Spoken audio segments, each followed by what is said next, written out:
I know my childhood friend hates me. He always frowns at me, dodging away the second before I get too close. He says, Lin Shushu, can you stop clinging to me all the time? I agree on the surface, but I go right back to clinging to him. Until the day I saw him kissing the campus belle. I never went to him again. On the 39th day of my silence, he sent me a text, something he'd never done before. Lin Shushu, you there? Reply with a 1, bros bored to death. At that moment, his roommate was holding me, helping me adjust my posture. I still remember the moment he opened the dorm room door and saw us. The look on his face was as if the sky was falling. I went to the basketball club to find Duanji. A member told me their captain had just left. I didn't believe it. After searching around, I found someone hiding under the storage shelves. Duanji, you're hiding from me again. I was a little angry. The tall, slender boy crawled out from between the shelves, looking completely unbothered as he dusted off his shoulder. Take a guess why I'm hiding from you. It's because you're really annoying. I followed his lazy figure, stepping on his shadow. His club members started teasing from the side. Come on, Captain, just give in to your girl. She's a young lady, she's shy. Shy? The boy in front of me stopped abruptly, turned, and pinched my cheek. Are you talking about this fire-breathing T-Rex behind me? And another thing, she's not your girl. She wasn't before, and she isn't now. He paused, then said with absolute finality, and there's absolutely zero chance she ever will be in the future. The rejections I've gotten from Duanji could circle the globe. Despite that, I continued to pester him day after day. Lin Shushu, can you just stop bothering me? The boy with silver hair, who had just swept his bangs aside, stopped in front of me. The shimmering evening glow of the sunset reflected in his eyes. He always looked at people with an expression of utter weariness. Then I heard him say, Lin Shushu, I like someone. I'd heard this excuse to stop me from pursuing him a dozen times. Every time, the person he liked was either someone he made up on the spot or the dorm matron downstairs. But this time, he looked down, tapped his phone a few times, and showed me a photo. I really like her, I'm pursuing her. So Lin Shushu, stop fucking bothering me. Got it. In the photo, a young woman looked up at the camera, her smile gentle and radiant. I looked down at it for a few seconds, then looked up at him. You like Zhang Kaianian, the 3-time reigning campus belle. He raised an eyebrow slightly. Yeah, so what? There's no way she'd be into you. You're a toad trying to eat swan meat. I told him this with utmost sincerity, earning a single, pleasant-sounding word in return. Piss off. But in reality, I couldn't have been more wrong. Shushu, did you hear? Everyone in the department is saying your Duanji is about to get together with the campus belle. My roommate started gossiping the moment I walked into our dorm room. The campus belle posted on her moments, and it included a painting Duanji did a while ago. When it came to the most talked-about figures at our university, Zhang Kaianian, a sophomore in the oil painting department, was definitely one of them. She was just too beautiful. So beautiful that she took a semester off to shoot a movie. So beautiful that whoever she dated would instantly become public enemy #1 among the male student body. Now that public enemy was Duanji, yet no one could say he wasn't worthy. I looked down, scrolling through the comments flashing across the forum. Oh, it's brother Duan, never mind then. Duan the dog stole my goddess. Which dorm is he in? Any bros up for a real-life beatdown? Hey, I remember there was some girl who was always chasing Duanji, right? Oh, her, just a clown. Desperately sucking up to him, but does brother Duan even give her the time of day? So pathetic. I blinked, taking in all the unrestrained cruelty and mockery from the boys in the comment section. I closed the forum and let out a long breath. Looking out the window, I saw it was overcast with dark clouds.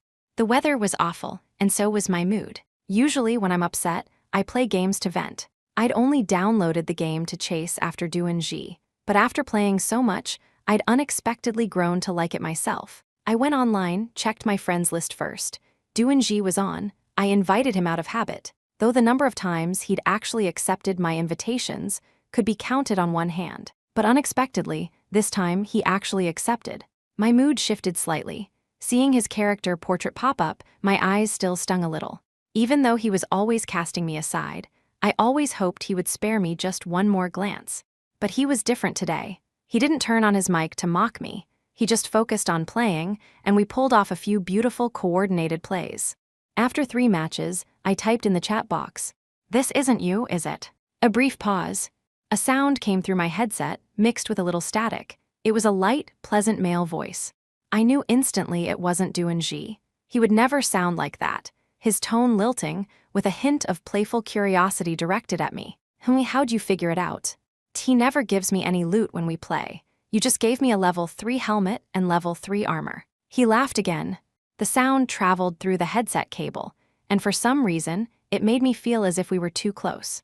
I subconsciously turned down the volume. I'm his roommate. Old Duan isn't here tonight, so I hopped on his account to play a bit. I heard the crisp, clear sound of him tapping his fingers on a desk as he explained nonchalantly, "You're pretty good, wanna play another?" I lowered my eyes, staring at my keyboard for a long moment before finally asking the question, "Where did Duanji go?" The sounds on his end stopped. There was a rustle of clothing, as if he'd sat up straight. Then, in a slightly more serious tone, he asked me, "You like Duanji that much, huh?" It seemed he knew who I was. Which made sense. Who around Duanji didn't know me? I'd been asked this question countless times. Why do you keep chasing him when he treats you like this? Don't you know when to turn back after hitting a wall? In fact, you've already knocked the wall down. But no one knew. For a very long time, my world consisted of nothing but Duanji. My mood inevitably sank to rock bottom, but the voice on the other end of the headset always sounded like a clear, sunny sky. "So, are we playing or not? Carry me to a higher rank. I'll switch to my own account and play with you." The person's ID was Can Kitten Doesn't Sleep. His avatar was a small white cat with one yellow eye and one blue eye. After logging off and taking a shower, I lay in bed, trying to remember which of Duanji's roommates he was. I'd followed Duanji around like a tail for so long. It was impossible for me not to be familiar with the people around him, especially his roommates.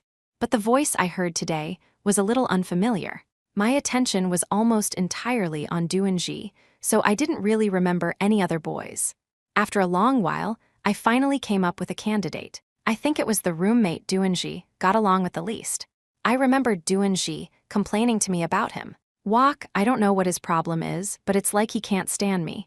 He opposes me in everything." What was his name again? I really couldn't seem to remember. Just then, my roommate on the bottom bunk let out a sudden gasp. The results are out." "What results?" "The annual campus Prince and Belle competition. Let me see who got the most votes this year." My roommate was an editor for the school newspaper. Her newspaper club often organized strange events on campus, like a campus cat competition or the campus prince competition, and she always got the inside scoop. Whoa, Zhang Kaianian won Campus Belle by a landslide for the 3rd year in a row. A true beauty, as expected. I listened silently to my roommate's commentary from my top bunk, holding my tablet. "Campus Prince, let's see, is it Duanji again this year? Huh. Bai Yizhu." Bai Yizhu, the one from the medical department? He's definitely handsome, but his personality is so cold. I can't believe he surpassed Duanji to take 1st place this year. Sitting on my top bunk, I almost dropped my tablet. My roommate from the bottom bunk knocked on my bed frame. "Shushu, are you sad your Duanji didn't get 1st place?" That wasn't it. I pressed a hand to my heart. I remembered. Duanji's roommate, the one he couldn't stand. His name was Bai Yizhu, the one who played games with me today. Canned kittens. On my way back to the dorm from the library this morning, I ran into Duanji's mother. She was probably trying to get in touch with Duanji. When she saw me, she waved me over. "Shushu, come here. Auntie tried a new crepe recipe. Take these back and try them with Zhej. It's Auntie's first time making them, so I'm not sure how they turned out. Remember to have him try one first. If he says it's good, then you can eat it." "Shushu, why haven't you accepted the red envelope Auntie sent you? Is that little bit of money enough for you at school? You shouldn't always be so frugal." I stared at the woman chattering away at me. I knew she was genuinely good to me, that she truly saw me as her own daughter. After my parents died, she was the one who paid for all my school expenses. I didn't know how to repay her. The only thing I could do was be good to her and be good to the person she loved. That child Zhej, he has a short temper and a difficult personality. I worry he'll get into trouble. Please look out for him when you can, Shushu. When I went to find Duanji with the box of crepes, the brilliant noon sun was casting rustling shadows in the classroom. A boy had his arm around a girl's waist, about to kiss her. The people around them were all hooting and hollering, but the moment I pushed the door open, silence fell. "Duanji, your mom asked me to bring you." Before I could finish, the boy shot up and dragged me out. With the cold slam of the door, he pulled me into the hallway. "Lin Shushu, are you fucking done yet?" "No, Duanji, it was your mother who asked me to bring them. The crepes, you eat first if they're edible." I'm not eating them. I won't eat anything that's passed through your hands. Doan Shi yelled at me again. I took a few steps back and watched as he snatched the container from my hands and threw it into the trash can. A crisp sound, as if it was worthless. Along with something else, it shattered completely in front of me. After throwing it away, he slammed the door, leaving everything, including me, outside. I blinked, staring at the carefully wrapped box in the trash can, then bent down and picked it up. The contents weren't dirty, they were still edible. I found a spot, untied the ribbon, took out a piece and took a bite. Auntie had made them so carefully. Strawberry flavored, sweet, but I didn't understand why it tasted the way it did. As I ate, tears streamed down my face, falling with a soft plop into the box. Before I was 9, when my parents were alive, my world was full of color. I still remember the afternoon of the second day, after we moved into our new house. The new house was one we'd built ourselves. It was a bit far from the market, but it had a small yard with my father's favorite flowers and Ah Huang, my dog who was growing up with me. Mom said that from now on, we had our own home. It was like any other cozy, normal day. I was pestering Dad to take me to the KFC in town. Mom came out of the kitchen with a fruit platter, smiling as she watched Dad and me bicker. And everything came to an abrupt halt with the sound of shattering glass. Ah Huang's head was smashed against the ground, blood splattering everywhere. Amidst my mother's screams, 3 young men brazenly climbed through our window. My father immediately pulled a panicked me behind him and asked who they were. Mom tried to sneak toward the phone, but was violently grabbed by one of them, who twisted her arms behind her back. A man with a tattooed right arm held a pair of gleaming scissors to my mother's throat. "You, the man, get all the valuables in the house." He pointed the scissors at my father. At that time, I didn't know what robbers were. I didn't know what terrible things that group of men was capable of. I just knew they were terrifying, more terrifying than the worst villains in any story. I couldn't stop crying, and my dad gently patted my head. His steady voice came from above me, but the trembling at the end of his words betrayed a panic he couldn't hide. "Okay, I'll go to the room and get them for you. You all just calm down." One of the robbers followed my father into the room. I cried, clutching the teddy bear Dad had won for me at a claw machine for my last birthday. Mom was restrained in another robber's arms. I heard that robber say to another one, "Shit, this broad is getting me hard just by rubbing against me. Boss, later can we?" The robber called Boss shot him a look. "We're on the run for our lives." "Boss, I know we're not gonna make it. I heard the cops have assigned more men. It's a cross-province manhunt. There's no way we can escape. Boss, before I die, I just want to have some fun." As he spoke, the man holding my mom actually started to tremble. Then he started tearing at my mom's clothes. I was frozen in fear, not understanding why he was doing that. My mom struggled violently, screaming, "My child is watching. What are you doing?" Just then, my dad came out with the money. My dad, usually such a gentle, good-natured man, found strength from somewhere, pushed aside the robber holding him, and charged forward. Then the one called Boss grabbed him by the neck, and a knife plunged straight into his stomach. In that single instant, amidst my mother's piercing scream, the white blade went in and came out red. I watched as a bloody hole appeared in my father's stomach. The man even twisted the knife inside. I heard him say, "Yeah, we're not getting away." He walked toward me. I heard my mom screaming for me to run. I wanted to, but I was easily lifted up. Then I heard my mom screaming, struggling with all her might. "Don't touch her, don't touch my daughter. I'm begging you, don't touch her, I'll do anything, just don't touch her." The robber didn't answer, just pressed the tip of the knife against my neck. The cold sensation shot through my nerves. I suddenly realized there was nothing I could do. I wanted to move, but I couldn't move at all. I didn't understand why. Fear had consumed me, turning me into a numb doll. Then, from a distance, I thought I heard the robber holding my mom whisper something in her ear. My mom looked at me. She slowly knelt down between the robber's legs. As a child, I didn't know what she was doing, nor did I understand why my father, lying in a growing pool of his own blood, never got up again. I didn't understand why the other men then pushed my mother down, or why she was screaming. But I knew, somehow, that my mother was in terrible pain, so I was heartbroken. I cried, and the man would hit me, which made my mom scream even more fiercely. I watched them hurt my mother, until my voice was too hoarse to cry. Until my mother, who had been screaming my name, suddenly fell silent. The world fell silent. In a haze of gray, I heard the robbers talking. "Shit, why'd she stop moving? Check if she's still breathing. She's gone, dead. You were too fucking rough, look. There's blood everywhere. So fucking dirty." I just stood there, listening to them, until their gazes fell on me. The silent blood formed a ghastly black and white picture. In that moment, with my nerves screaming, it was as if someone had forced my head down and made me understand what had happened. What about this kid? What do we do with her? Kill her? Let me do it, hee boss. Fuck, you're not gonna, with a little girl. I didn't understand what they were saying. I was just dragged into the room by the wrist by the man with the lecherous smile. He put me on the bed. I didn't move. He closed the door and began to unbutton my clothes, one by one.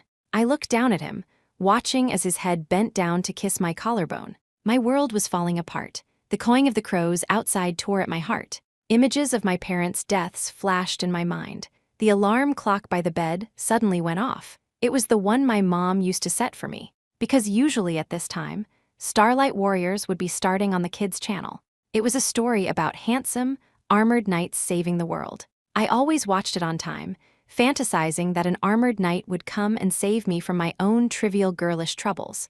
But on that day, at 11 years old, I suddenly understood something. The Starlight Warriors weren't real. No one jumped out of the TV shouting, "Justice will prevail, evil must die," and the man's hand reached for my underwear, until I heard a faint click. It was the sound of a window being pushed open. The man's breathing was ragged. He clearly hadn't noticed the window behind him had been quietly opened.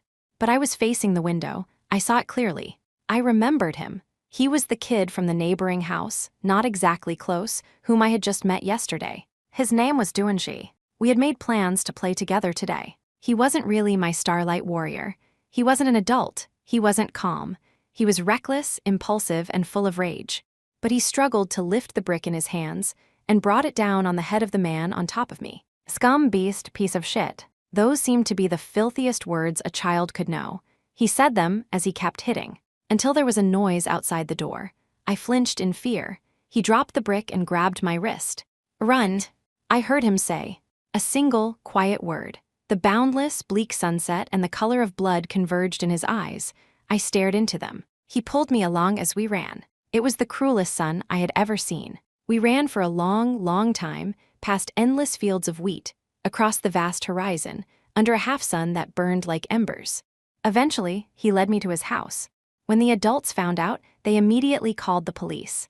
The police arrived swiftly. The robbers who had broken into my house were fugitives wanted for dozens of murders. The police officer came and told me my mom and dad had passed away. I was sitting on the windowsill in Duanji's house. He sat beside me. Our hands, which we had clasped when we ran from my house, had not let go. At that time, I could only passively accept one piece of bad news after another. You have no home anymore. You have no mom and dad. The floor is covered in blood. Can you even go back? But the palm of Duanji's hand was warm, so I clung to him desperately. From then until now, it's always been like this. I wanted to hold on, to clutch the only sun that had led me away from the darkness. I was like a dog that had accidentally imprinted on its owner, never considering whether he needed it, whether he cared how I desperately tugged at his pant leg with my teeth. "What are you crying for?" My thoughts were pulled back by a clear male voice. The shifting light and shadows made my eyes ache. I blinked. In my blurry vision, a pale white figure stood before me, a white coat from the medical school. As he got closer, I could smell the faint scent of disinfectant. Amidst the scattered light and shadows, it was the first time I had properly met Bai Yiju's gaze. I didn't think much of it then, only vaguely feeling that the way this man's eyes rested on me was somehow different. He sat down next to me. I was struggling to remember his name. The phone in my pocket rang. "Lin Shushu, those crepes from this afternoon. Bring them to me." It was Duanji's voice. "I'm over by the basketball court." When I didn't answer for a long time, his voice became tinged with impatience. "Lin Shushu, say something." Duanji was always like this with me. After all, the second he got impatient, I would usually come running. I looked down, but "Didn't you throw them away? You picked them back up, didn't you? I saw you." So he had seen the whole embarrassing scene of me bending over to pick up the thing he'd thrown away. But I didn't know what to say, but I get hurt too. Every time he trampled on it, it was my genuine affection. The phone was taken from my hand by the person beside me. As he took it, my pinky brushed against his index finger, startling me. The light touch made my heart flutter inexplicably. "Duanji, I ate all the crepes. There are none left for you, got it?" I didn't expect him to speak up for me, let alone lie like that. The boy's voice on the phone was tinged with coldness. I only then realized he spoke to me differently than he did to others. But the next second, Duanji on the other end of the line exploded like a lit fuse. Lin Shushu, don't tell me you're with Bai Yizhu. Don't you know that asshole Bai Yizhu and I don't get along? Whose fucking side are you on? His yelling made me pull the phone away from my ear. Before I could say anything, the person next to me had already hung up. 5 minutes later, Duanji sent me a text. Lin Shushu, fine, you've got guts.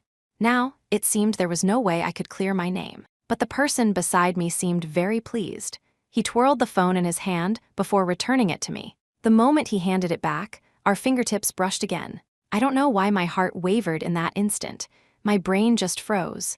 I looked at the person in front of me, unable to say a word. Much later, I would understand that it was the first time such a feeling had sprouted within me. It was called I. He raised an eyebrow, looking at me intently. But please, can you not look at me so intently? I shot to my feet, grabbed my bag, and started to walk away, trying to correct my nervous, uncoordinated gait while fumbling for words. I have a class soon, I have to go. I fled the scene. When I finally sat down in the classroom, I felt like I had embarrassed myself completely. During class, I didn't hear a single word the professor said. I lay my head on the desk and searched online with my phone. Why does my face get hot and my heart race when I touch his hand? What to do when I feel flustered when he stares at me? How to solve the problem of not daring to meet his eyes? Beneath a pile of search results, a top answer with 10,000 likes read, "My dear girl, you're in love." I surrendered. I shut off my phone screen and buried my face on the desk, but damn it, his face appeared in my mind the moment I closed my eyes. My phone vibrated. It was his name. In an instant, my heart was racing, as if pulled by the force of 10,000 horses. Lin Shushu, do you like the potato noodle soup from stall number 11 in the cafeteria? How was I supposed to answer that? I couldn't say no, in case he wanted to ask me to eat with him. But if I said yes, would I seem like I had no opinion of my own? My finger hovered over the input box for 5 minutes. In a final moment of daze, I sent the unsent, "I like it." He replied instantly. What a coincidence, I like it too. And then's nothing. The professor was lecturing passionately at the front of the room, while my mind, staring at my phone screen, had wandered a million miles away. Why had he stopped talking? Did he just want to discuss whether the cafeteria's potato noodle soup was good? Should I take this opportunity to ask him to eat? But that would make it seem like I really liked him. Just as I was staring blankly at the input box, I suddenly heard soft breathing beside me. So, want to get some potato noodle soup together tonight? I turned my head, and a handsome face came into view. I was completely flustered. When had he slipped in through the back door and got next to me? The boy beside me rested his chin on his hand, smiling at me. He reached out, took the pen from my hand, and poked my cheek. Pay attention to the lecture. Don't just stare at your phone. After a moment, his cool voice, now tinged with a smile, sounded in my ear. Ignoring my message on purpose. Playing hard to get. The evening glow filtered through the classroom window. I buried my face in my arms, wondering how long my burning cheeks had been on display. The cafeteria was bustling with people during mealtime. Through the steam rising from my potato noodle soup, I secretly glanced at the person across from me. Until our eyes met, his crinkled in a smile, and I quickly turned away again. Lin Shushu. He said my name, his enunciation perfectly clear. Have you ever considered studying abroad? I didn't expect him to suddenly ask about this. I'm on the student council. I've seen the list of candidates for the study abroad program. I know your advisor invited you a few times, but you always refused. The person in front of me looked down, stirring the noodles in his bowl. His expression was nonchalant, as were his words. Until I heard a soft laugh. For some reason, it sounded almost self-deprecating. Why, can't bear to leave Duanji. It seemed like everything about me somehow circled back to Duanji. Duanji was maybe part of the reason, but more importantly, I stirred my potato noodle soup and spoke, a little embarrassed. I don't have the monies. It was already a huge imposition to have Duanji's mother pay my tuition. Besides, the cost of studying abroad was several times what it is now. The only thing I wanted to do was graduate, find a job, and save money to repay her. So when my advisor approached me, I refused without a second thought. I knew it was an opportunity several students in my department were fighting for, and it was a shame to give it up. But for me, making a selfish choice has always been a luxury. But for some reason, the story of me refusing my advisor's offer. Because I didn't have money somehow morphed into me giving up the chance to study abroad, because I wanted to stay by Doenji's side. It only reinforced my image as Doenji's super ultimate mega sycophant. Before, I didn't really care what they thought about me and Doenji, but now, I was a little afraid the person across from me would misunderstand. How strange. Why did my thoughts become so awkward whenever I was in front of him? If it's about money. While I was lost in thought, the person across from me seemed to have finished his potato noodle soup. He smiled, looking at me nonchalantly. How about I give it to you? The cost of studying abroad was no small sum. It was like I was walking down the street and someone suddenly jumped out and said, "Hey, little lady, how about I give you 50,000 yuan? And honestly, besides our interactions in the game, Bye, Yizhu, thank you for the kind offer. And while I really do want your money, but the cost of studying abroad is too high. We've only known each other for a few days, it's impossible." Just then, I heard the person across from me let out a faint, almost inaudible laugh. He sat in his chair, head tilted back to look at me, just staring quietly, and I couldn't tell what he was smiling about. Only known each other for a few days, huh? I heard him say.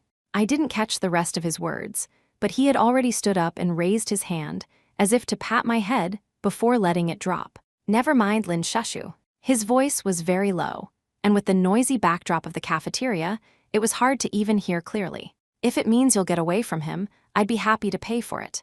In the evening, Doenji's mother gave me a call. Shushu, you've had a high GPA for 3 years straight. Why didn't you tell Auntie about something so worthy of pride? Being able to study abroad is a good thing. As for the cost, you don't need to worry. All these years, Auntie has raised you like her own daughter. I'd be happy to be able to send you abroad for further studies. The woman's voice on the other end was gentle and kind, chattering on, the conversation drifting to everyday matters. I stared at the setting sun arcing across the window as the deep blue twilight gradually enveloped the night sky. I tightened my grip on the phone, bit by bit. Auntie, there was so much I wanted to say to her, but the words got stuck on the tip of my tongue. In the end, I stammered out something ambiguous. Thank you. I will definitely repay you. The woman on the other end let out a few soft laughs, saying there was no need to be so formal with Auntie, that she had some savings set aside just for me. Looking back on this many years later, I realized that many life-altering outcomes are built up from the accumulation of small things. At the time, I couldn't think that far ahead. I just moved forward, lost and helpless, while suppressing the budding hope in my heart. On the evening of the day the sun sank into the world's reflection, I went to my advisor's office and submitted my application for the study abroad program. I also told a few close friends about my plans to go abroad. Most of them were supportive. Shushu, you've finally seen the light. At a barbecue stall that night, my roommate put her arm around my shoulders. Doenji isn't worth it at all, right? He's just a little handsome, that's all.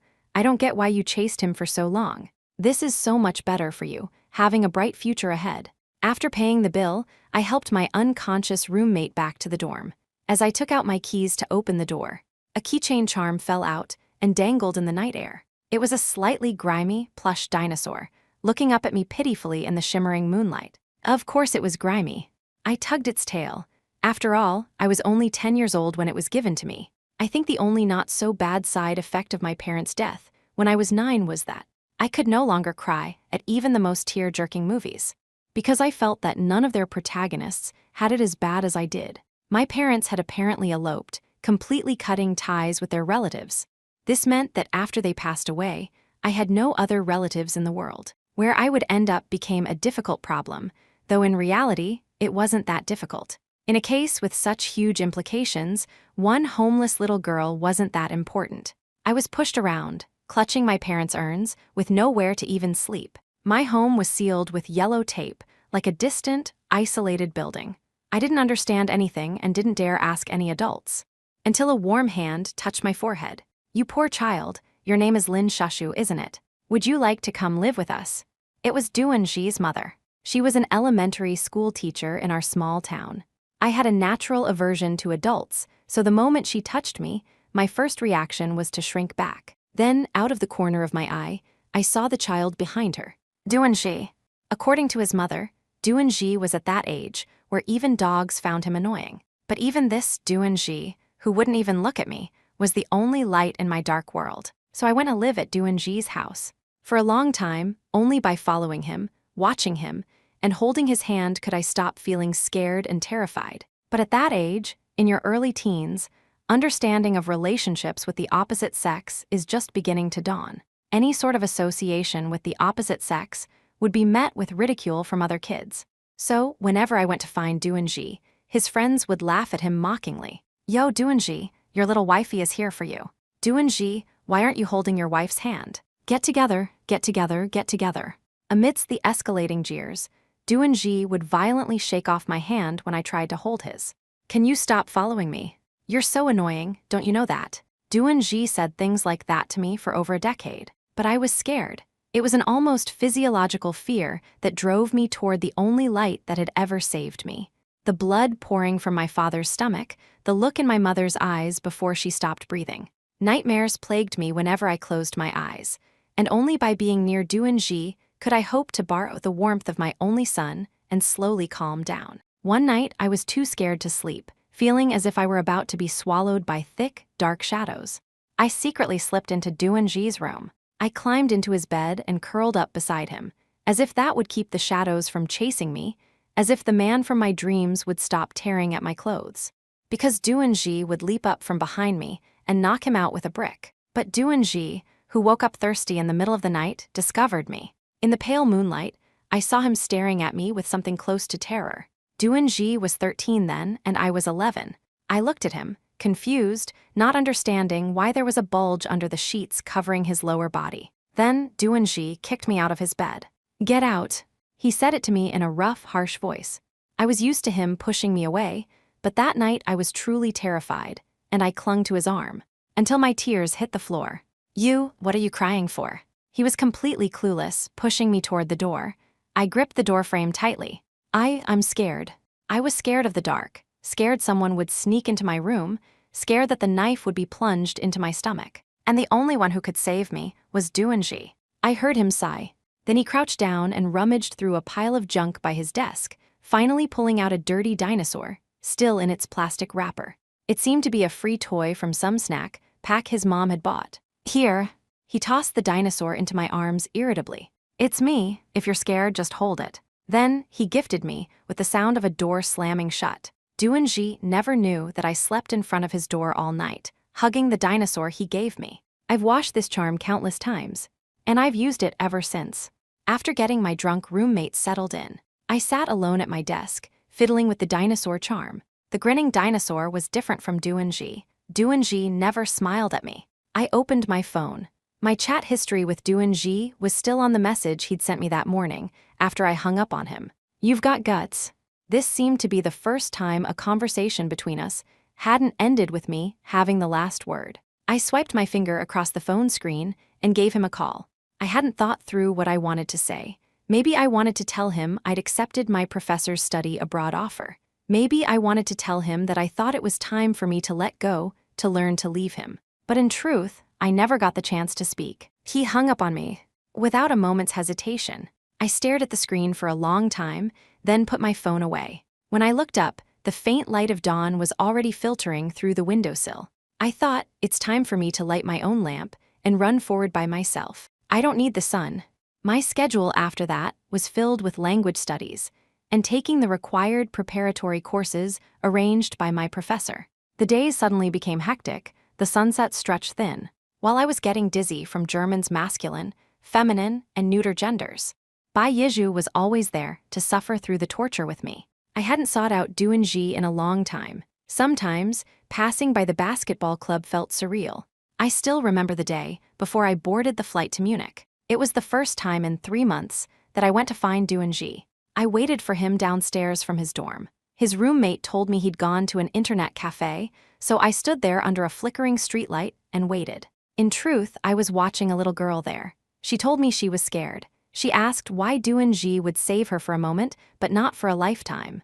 Around the time the eastern sky began to break, showing a fish belly white, Doonji and a few of his roommates returned, walking along the line between dawn and dusk. "Hey, isn't that your little childhood sweetheart?" I heard one of his roommates say in a teasing voice. "That's our brother doing for you. We all thought she'd given up on you. How did you know she'd definitely come back for you? The boy, wearing flip-flops, his hair slightly messy but still impossibly handsome, walked up to me. He asked me nonchalantly, "What do you want?" Of course he wasn't surprised. I always came back to him. I took the little dinosaur, washed so many times it was starting to fade, out of my bag. I took a step back and told him solemnly, "Duanji, goodbye." The faint light of dawn fell on his light-colored eyes. His confused expression clearly said, "Are you crazy?" Hi. He didn't understand what I was doing, but I had already done what I came to do. I waved at him, turned, and left. Any later and I'd miss my flight. I had returned the little dinosaur to him, the little dinosaur that represented him. So I didn't need him anymore. From now on, the blood-soaked nightmares, the abyss of memories, I would face them all on my own. That plane was the first flight of the morning. Bai Yizhu said this meant my life, along with the roaring engines, was heading toward a new destination. 10:36 a.m. Duanji. You went to Germany. 10:37 a.m. Duanji. When did this happen? Why didn't I know? 10:42 a.m. Duanji. Call not answered. 10:57 a.m. Duanji. Call me back when you land. 7:00 p.m. Duanji. 7:07 p.m. Duanji. Does WeChat not work over there? 8:01 p.m. Duanji. Lin Shushu. 8:21 p.m. Duanji. Will you die if you use WeChat? 10:23 p.m. Lin Shushu. Don't call me, it's expensive. 10:24 p.m. Duanji. You're in Munich, how is it there? 10:24 p.m. Duanji. How many years are you in Germany for? 10:25 p.m. Duanji. That dog Bai Yizhu isn't with you, is he? 10:45 p.m. Duanji. Hello. 11:00 p.m. Duanji. 1:15 a.m. Duanji. You asleep? 1:23 a.m. Duanji. Do WeChat messages take longer to get overseas? 3:30 p.m. Lin Shushu. No, I saw them. 3:31 p.m. Duanji. If you saw them, why didn't you reply? Why did you go to Germany without a word? When are you coming back? 4:55 p.m. Duanji. Seriously, where are you? 8:56 p.m. Duanji. The other party has declined the call. 8:56 p.m. Duanji. Lin Shushu, you hung up on me. Nice one. Next day 7:02 a.m. Duanji. Are you adjusting to life in Germany? 8:30 a.m. Duanji. Breakfast. What are you eating? 9:45 a.m. Duanji. Lin Shushu, will it kill you to reply? 9:48 a.m. Duanji. 1:30 p.m. Duanji. 2:30 p.m. Duanji. 3:29 p.m. Duanji. 8:37 p.m. Duanji. Lin Shushu, you might as well just block me. 9:45 p.m. Duanji. Message sent, but rejected by the recipient. You are no longer on their friends list. He was going crazy. This was what Duanji realized, as he lay sprawled on a table after 7 beers and 3 shots of Beiju. She had left, gone to Germany as an exchange student, everyone knew. But he was the only one who didn't. Only him. He couldn't figure out what was happening to him, couldn't understand the source of the panic and struggle in his heart. In the end, the option of Lin Shushu leaving him had never existed in his world. The first time he saw Lin Shushu was when he was 11. He was at that fearless age. And at the time, he had just finished 3 levels of his morality and law class. His head was filled with ideas of justice, and that evil must be vanquished, which is why he had charged in with a brick when he saw the horrific scene at Lin Shushu's house that day. Was he scared? Of course he was. Did he know the consequences? He didn't. But that simple, thoughtless, hot-headed act became a divine miracle that the little girl believed in for over a decade. What were his true feelings for Lin Shushu? Before she left, he would have answered without hesitation, annoyance. But she was gone, and now, lying here dead drunk, he had to reconsider the question. Maybe he liked her a little. Maybe he wanted to marry her. The bride in his dreams, wearing a wedding dress, always had her face. But his friends were always saying, Duanji, how can you fall for your sycophant? Duanji, you're not actually going to get with her, are you? It had been like that since they were kids. It seemed like being with her was something shameful, something that would make him lose face. So he always acted impatient with her. It made him look cool, handsome. Did he like the campus belle? Not really. But she was popular, and being with her would give a guy a lot of face. He thought his girlfriend should be someone like that. To put it another way, he thought he had Lin Shushu firmly in his grasp. No matter how he acted out, no matter how he tormented her, she would always be there waiting for him. She had waited for him for over a decade, and he took it for granted that she would wait forever. But she just left. Why? He squinted. He felt there must have been a trigger. Fueled by the alcohol, he opened his phone and started calling her again, tirelessly, just like she used to pester him. As a pale dawn broke in the east, she answered. He hadn't actually expected her to pick up. During her time in Germany, she had hung up on him so many times. But this time it connected. Instantly, he became incredibly anxious, his heart pounding so loudly he could hear it himself. He tried to think of what to say, to choose his words, but the other person spoke first. It was a man's voice. His heart plunged into an abyss. Duanxi. The other person just said his name. He recognized the voice. It was his other roommate who had also gone to Germany as an exchange student, the guy who'd had it out for him since the first day of school. He hated the feeling of being one-upped and wanted to get back at him. The faint morning light fell on the dinosaur toy clutched in his hand, illuminating its faded overalls. If I had just gone to her sooner, if I had stopped her when she was returning this toy to me, she wouldn't have left, would she? The other person was silent for a moment.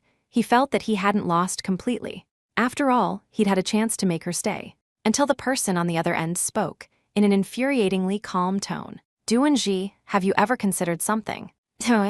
The morning sun peeked over the windowsill. His knuckles brushed against the dinosaur's tail. Then he froze.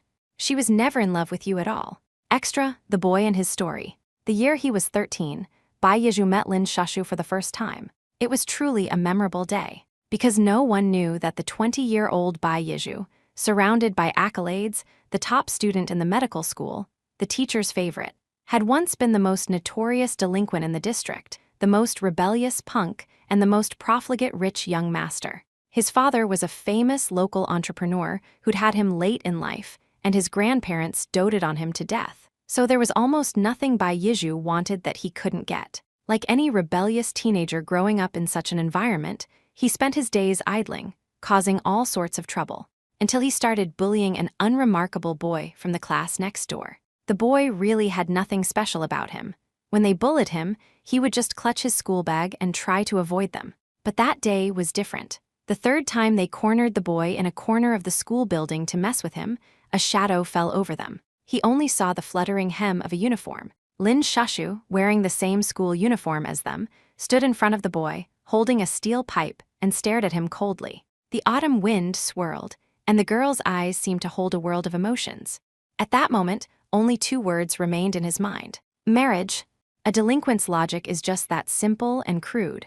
Unfortunately, he hadn't even thought of his proposal yet. The girl with the steel pipe had already knocked them all to the ground. Her movements were clean, swift, and domineering. She wasn't just beautiful, she was strong. He stood there stunned, the sunset casting long shadows in the alley. He wanted to say something to her, but a furious roar interrupted his thoughts. Didn't I tell you not to follow me? You're so annoying. It was the boy they had been bullying. He was glaring at the girl, who had just saved him, with a look of utter disgust. The girl, who had been so cold, now looked flustered and a little embarrassed. That was the first time Bai Yizhu met Lin Shushu. The arrogant little delinquent began to frantically ask around about her. Luckily, after years of running wild, the one thing he didn't lack was a network of bros. He learned that she had excellent grades, always ranking at the top of her year. He also learned about her relentless pursuit of Duanxi. As if he were the only one she could see. He didn't think any of that was a problem. As long as he made a move, she would definitely notice him. So he scribbled a note in his dog-like scrawl, which basically said, "Wait for me after school." She saw the note and she came. It's just that when they met under the banyan tree that day, she brought the steel pipe. The date he wanted turned into a brawl, and to his dismay, he discovered she didn't remember him at all. He thought, one day, he would make her remember him. At the time, Lin Shushu's grades fluctuated in the top 3 of her year. To get into the same high school as her for the entrance exams, it was equivalent to him, with his 6th grade education level, learning the entire middle school curriculum in half a month. But this guy, who usually just rolled up his sleeves and threw himself into fights with reckless abandon, actually picked up a book and started studying. From then on, Pingchen Middle School lost a kingpin and gained a kid who was always running to the teacher's office. He studied from dawn till dusk, cramming difficult formulas, and in half a month, he actually started to get the hang of it. In the end, he successfully got into the high school Lin Shushu was going to, the vocational school next to it. Later, his dad pulled some strings and got him into Lin Shushu's school. They weren't in the same class. He was in the class for the worst performing students, while Lin Shushu was in the honors class. In his first year of high school, his grades were consistently in the bottom 10, but he never slacked off. He studied every day. When his classmates asked why he was working so hard, he said, "I want to get into the top 10. The slackers at the bottom of the class laughed at him, and he pinned them to their desks and kicked them. That's when they realized this guy was a real delinquent. Sometimes he would lean on the windowsill and chat with his buddies. The boys on the second and third floors always liked to lean over the railing to watch the students milling about below, but his gaze was always fixed on one person. In high school, Lin Shushu was still always first in her year, and she was still always trailing behind Duan-ji like a little tail. In the second year, when classes were reassigned, Lin Shushu chose the science track, and so did he. But he still didn't qualify to be in her class. After every monthly exam, the school would post an honor roll with the names of the top 300 students. After the first exam of the year, his name appeared on that list for the first time. She was at the top, and he was at the very bottom. With every subsequent monthly exam, his rank got closer and closer to hers. He hoped that one day, his rank would surpass hers. People always remember those who defeat them, just like he did at 13. He thought it would be a long process, but it wasn't. It was the first monthly exam of their senior year. She performed poorly and dropped more than 20 places. At the same time, he broke into the top 10. By then, because he didn't talk much, he had become known as the cold god of studying, to the point where girls from other schools would come just to see him. He went to find her. He had already prepared a speech in his head, the gist of which was, "Remember me? The guy you almost gave a concussion to with a steel pipe in middle school." But once again, he didn't get a chance to speak. "Duan-ji, are you mad at me?" The girl swept past him like the wind, chasing after another boy. "I didn't mean to control my score to humiliate you. I thought my score would finally be lower than yours this time. I didn't expect you to do so well." So she hadn't even taken this exam seriously. He pulled back his hand, gave a bitter laugh, then turned and walked away. The year they graduated from high school, everyone filled out their college applications and said their goodbyes at the school gate. Someone was running around taking Polaroid pictures of people. As he walked out of the gate, he happened to see her waiting for someone. It was obvious who she was waiting for, but on an impulse, he suddenly walked up to her. "Excuse me, can I take a picture with you?" It was the first time he had spoken to her in all 3 years of high school. The girl was a little surprised but agreed. They didn't stand very close, and neither of them was really smiling. After the Polaroid spat out the photo, he shook it, waiting for the image to develop.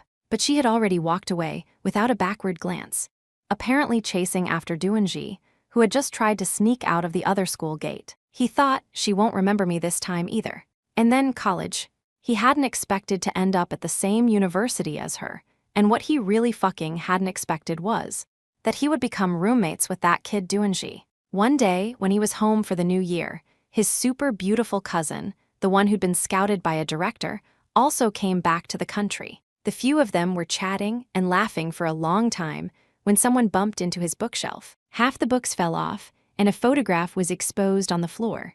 It was the one of him and Lin Shushu, taken in front of the school gate. "Hey, you like this girl, huh?" His cousin covered her mouth, smiling teasingly. He didn't intend to deny it, and just grunted in affirmation. "Can't win her over." The edge of the photo dug into his fingertip, hurting slightly. "Hey." His cousin adjusted her glasses and pointed a finger. "I have a plan." His cousin's name was Zhang Kaianian.